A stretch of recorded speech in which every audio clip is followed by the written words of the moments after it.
পুৰা বৰষুণ দি আছে। এয়া ৰাতিপুৱা আজি 6টা বজাৰ দৃশ্য। পুৰা বতাহ বৰষুণ। এয়া আজি কালি ৰাতিপুৱাৰ পৰা দিয়াই নাছিলে। কালি দিনটো নাছিলে গুৱাহাটীত বৰষুণ।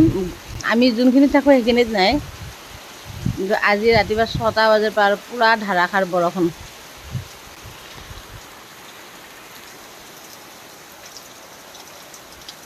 বেছি বৰষুণ দিলে ৰাস্তা ঘাটবিলাকো বেয়া হৈ গৈছেনে, পুৰা পানী পানী হৈ গ'ল ৰাস্তাবোৰ।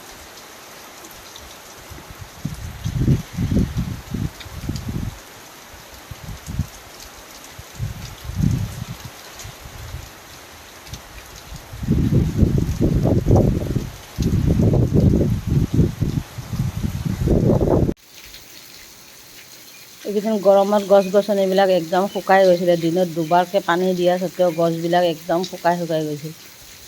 এই বৰষুণ পাই গছবোৰ ধুনীয়া হৈ গৈছে।